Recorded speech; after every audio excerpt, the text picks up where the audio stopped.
Also ahead this evening, traders at the newly constructed racecourse market in Kumasi threaten to return to the streets if city authorities fail to get their colleagues to join them. And also in business this evening, we'll put a spotlight on Accra's growing property market. And on the international front tonight, former Nigerian President Obasanjo advises incumbent President Muhammadu Buhari against seeking re-election next year. We've got the details of these stories for you here on News 360, including the latest of news from the world of sports and entertainment, and we're streaming live all across the world on 3news.com and TV3 Ghana on Facebook. Let's go on to our first story this evening. Remember to join us, the views, the comments and opinions. Two former Guantanamo Bay detainees, Mahmoud Umar Mohammed bin Atef and Khalid Mohammed Salih Al-Dubi, to stay in Ghana as refugees. Now, the agreement covering their stay in Ghana expired on January 6th. But in a statement to Parliament Tuesday, the Foreign Affairs Minister said no exit arrangement was originally discussed between Ghana and the United States to end the bilateral agreement at the time of the negotiation. The two former Guantanamo Bay detainees have been in the country for 2 years. Their stay expired on January 6, 2018. There were calls on government to make their fate known.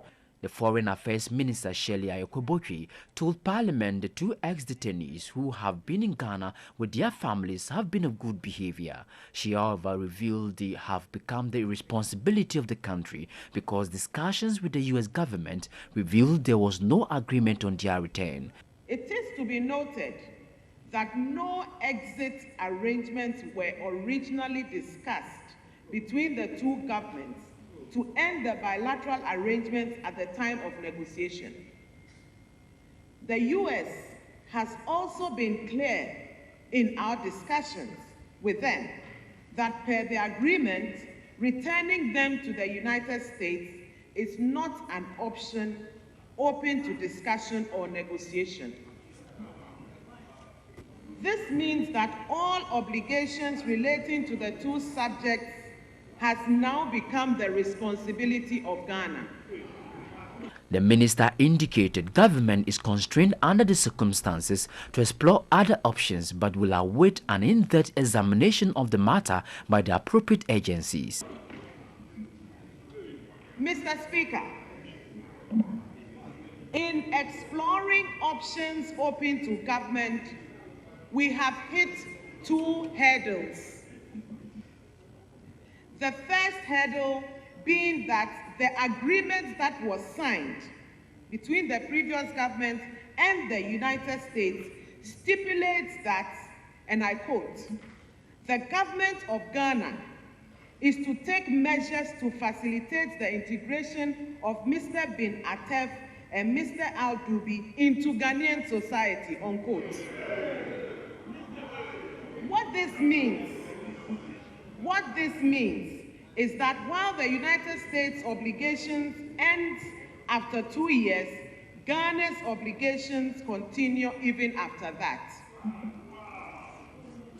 In addition, and even more significant, Mr. Speaker, the Ministry of Interior has informed my ministry of records at the Refugee Board, which revealed that the government at the time granted the two detainees refugee status. Mahmoud Omar Mohammed bin Atef and Khalid Mohammed Salih Al-Dubi were brought to Ghana in 2016 after having been in detention at Guantanamo Bay for 14 years after being linked with the terrorist group Al-Qaeda, but were brought for 2 years. Still on this issue, the minority in Parliament has asked government to revoke the Refugees Act if it cannot host the two ex-Guantanamo Bay detainees as refugees in the country. This was after the majority MPs insisted that the NDC government's arrangement to make it difficult to send the two ex-detainees back home. MP for North Tongue and the ranking member of the Foreign Affairs Committee, Samuel Okudzeto-Ablakwa, wanted clarification from the Foreign Affairs Minister as to when the two former Guantanamo Bay detainees' status as refugees will expire, since the country's refugees laws are not permanent. If we are to admit that there was no discussion of an exit strategy, does it mean that in the ensuing discussions with the U.S. authorities under the new administration. When the agreement was being presented to this House, was there still no discussion for an exit strategy? The majority maintains it will be difficult to send the two back home, insisting the previous government had hidden certain information from the current government. You have tied in the hands of the people of Ghana at the back, then you come out in the air shouting as if you knew nothing about it. Meanwhile, you took the decision to make them refugees. You took the decision to make it very difficult for anybody to send them out. A government we took over 7 January 2017, the leadership of this country are today telling Parliament and the people of Ghana that the very Gitmo tool, which some of them variously described as terrorists, they are now only getting to know today that we were granted refugee status. After 1 solid year, you didn't know. 1 year in government, you didn't know, or you didn't want to know. Mr. Speaker, there is a section in the Refugee Act, Section 15, it reads, withdrawal of refugee status. The board may withdraw the recognition of where the board considers that there are reasonable grounds for believing that a person who has been recognized as a refugee should not have been given that status. So, if you have a problem, invoke the law and do what is appropriate. It is within the hand. It is within the law. This pretense must stop. This pretense must stop. Revoke it. It is in July, we are told, July 21st, 2016, that they were accorded refugee status. So one would have expected that in the handing over note, this additional information would have been provided to the Ministry of Foreign Affairs. This, unfortunately, was not transmitted. It was not part of the handing over note. And the Honorable Ayariga, I'm quoting his words, he said, there is no reason why the people should remain in this country. If indeed that is true, how do you situate that in the context of the refugee status that the government of yesterday granted them? We can't blow hot and cold. And we should not be playing to the gallery when the facts point to a different direction. We cannot be doing that. I'm happy. But Minister for National Security Albert Kandapa, who was in the House, urged the MPs to desist from partisan arguments and try to resolve the matter. The decision to let him go or not does not just rest on government, but on him. The people must agree to go. It changes the whole equation. And these are the two problems that we are facing, which I believe this House should help us to resolve, instead of politicizing it and making statements, which to me is not going to help. Okay, so let's still stay a bit further with this. The minority in Parliament has, over the past 7 days, chastised government over its failure to bring the agreement allowing the two ex-Gitmo detainees to stay in the country before Parliament for ratification. So, minority spokesperson on Foreign Affairs Samuel Okujeto-Ablakwa, in an earlier interview, questioned government's seeming silence on the matter.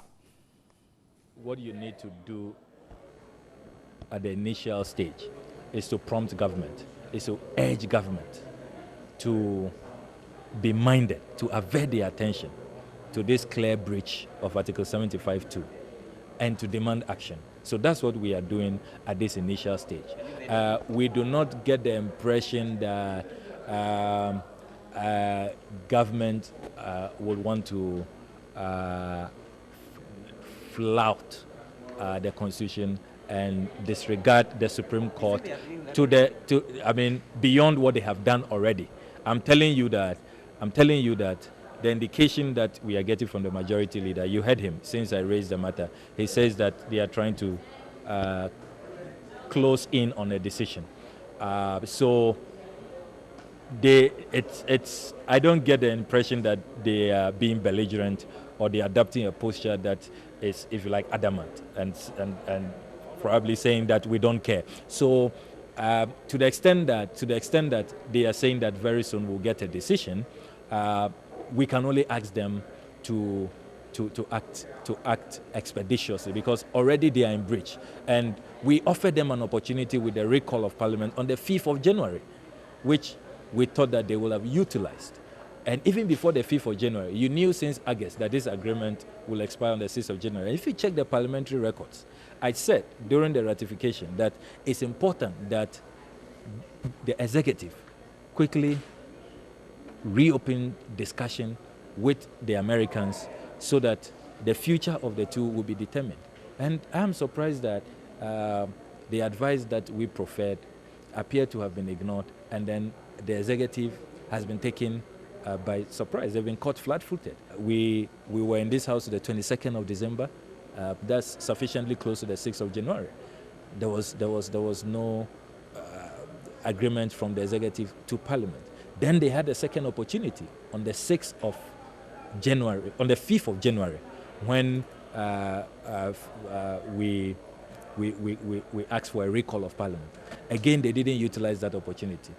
This is the first week of this session of Parliament. And in the business statement, we do not see it expressly stated that they will take action on this matter. So we are going to continue to mount the pressure and demand that our Supreme Court is respected, that our Constitution, Article 75(2), is adhered to. We are going to continue to mount the pressure.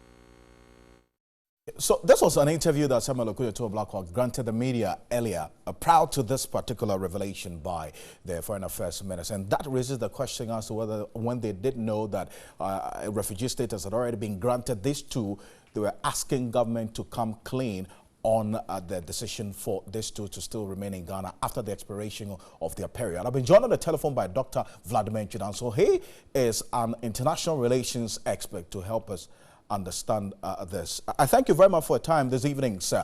Now, were you surprised to hear this, as many were, that these two had been granted refugee status as far back as 2016, a year after the case was sent to Supreme Court, and then the court even determined a 6-1 ruling that the agreement was actually not based on law?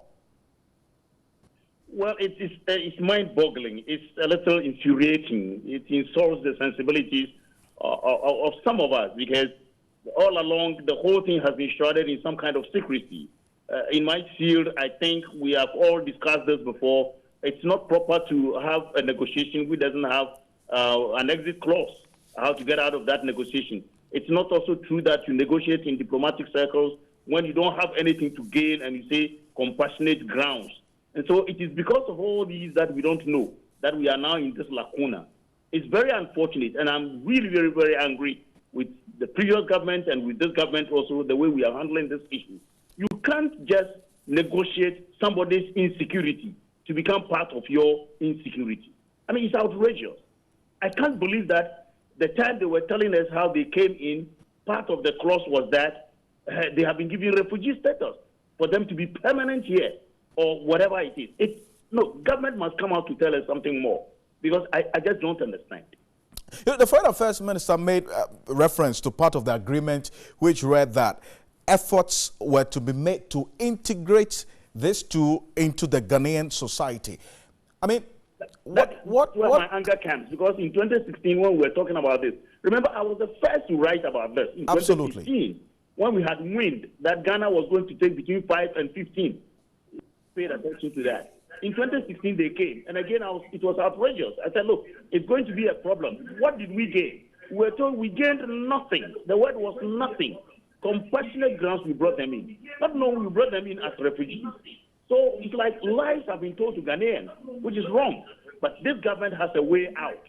We need to. I'm surprised that the opposition is now talking about pressure and doing this and the law. Didn't they know the law? That we are not a monist country, we are a dualist country. And that when the president has agreed on anything, it must come before parliament. And then from parliament, we must be informed. Ghanaians must be informed. How can they be refugees right now? And then we seem to be impotent in the face of somebody's insecurity that we have acquired on ourselves. Then we as well go for refugees from Syrian war or Congo war on compassionate grounds. Certainly there is something which is amiss, and we must be made clear about this. We shouldn't play politics with this. It is our country. Absolutely. But if you say that this government has a way out, what exactly is the way out? Especially when we do know that whatever decision has to be taken anywhere in the world would have to be with their consent. War, even in war times.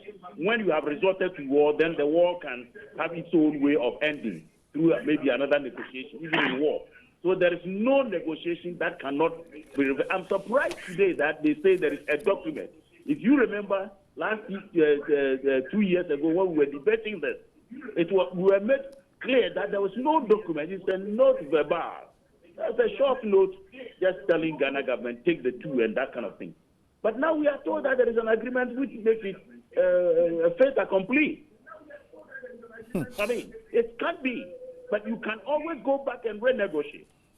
If this government doesn't want to, you can even renegotiate and get something out of it. If the previous government says that we didn't get anything, let's go for something. Why should the taxpayer now pay for the refugee status of these guys? Somebody should tell me, if we got nothing, why are we paying for their stay in Ghana? So you expect that this government will go ahead and do this. But I've been joined on the other telephone by Masawood Mohammed, who is a member of parliament for the Pru West constituency. I must say, a member of the Foreign Affairs Committee of Parliament. Thank you very much, Honorable. Good evening to you. Now, with what the Foreign Affairs Minister is telling us this evening, there was no exit plan in this whole agreement, and as a matter of fact, you did not even add it to the handing over notes. If what the majority leader in Parliament is telling us is anything to go by. Thank you very much, and for the opportunity. I think the issue is very clear right from the onset. The current majority, when they were in minority, right from the onset, cried foul about the whole arrangement of bringing the Gitmo 2 into this country. And they have cried foul. Very fortunately, they are now in government. They have the opportunity to correct whatever mistakes that the Muhammad-led administration made on this Gitmo 2. But for them to start, crying foul as they did at the initial stage, it's neither here nor there. No, Honorable, hold on a minute. Honorable, if you indulge me, I asked a specific question. What would be the right decision to take now, going forward? I asked a specific question, yes, Honorable. If you would indulge me, I asked a specific question that, as you went into this agreement, there was no exit plan. And this particular administration is saying that you did not even communicate it to them in your handing over notes. Is that the case? And secondly, whether it's been communicated in the handing over notes or not, they have the state in their hands today. The secretary of the state is in their hands. They have to study the background of the Gitmo 2, analyze their stay in Ghana. After having gotten the opportunity to do so for 1 year, they cannot still be crying as if they don't know them at all. At least for the 1 year they have studied them, whether it's been stated in the handing over note or not, this is not the time for them to cry that they have not gotten the information in the handing over note. What is good for Ghanaians now is that going forward, what is the current government decision on the 2? What is the decision of the current government on the stay of these people? But Honorable, did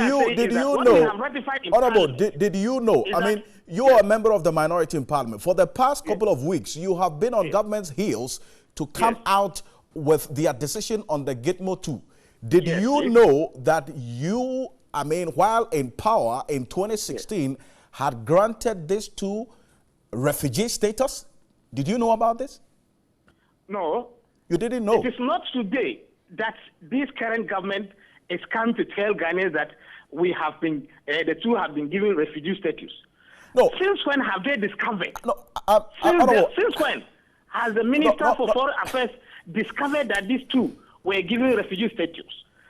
This information should have been given to the general public before today. Absolutely. So that's what I'm saying to you, Honorable, that please, yes. Please listen. Now, you in 2016 yes. took a decision to grant this to refugee status. Yes. The Honorable Dominic Ayeni has confirmed, who was the the Deputy Attorney General. Yes. Now, you were saying that it was incumbent on whoever took the decision to let the general public know, right? Yes. You were in power. You took that decision and you did not think about even letting Parliament. You were saying you did not even know about it. Our representatives in Parliament. Remember that the hula baloo surrounding the Gitmo 2 was that government did not disclose much of the information to the general public, to the extent that the previous government did not bring the agreement for ratification. So are they also going to repeat the mistakes? No, Honorable, are you admitting that you made a mistake then? The Ghanaians do not expect you to repeat what we are. If we have given them a refugee status, our leader was clear on the floor today. The point is, we cannot be running a country by making mistakes and expecting that another would come and correct it when we admit a mistake had been made. Well, that mistake was already made, and they cried foul. So today, if they had taken the governance of this country, wouldn't they correct the mistake? Are they going to continue on that tangent? No. That is why many people are called. So if we had no, exit plan, are they going to leave them like that to stay without still giving them an exit plan? That is what we want them to come clear. What is the way forward? Will they abrogate the permit for them to become refugees, or they will give them that refugee status for them to stay? Are they going to regularize them in the Ghanaian communities, or they will send them back to their home countries, not necessarily America? These are issues that they must come clear so that we know. That is all what Ghanaians are asking for. I see. Well, thank you for your time this evening, and I'm grateful. That's Masoud Mohammed is a member of Parliament for Pru West. Matter of fact, a member of the Foreign Affairs Committee of Parliament.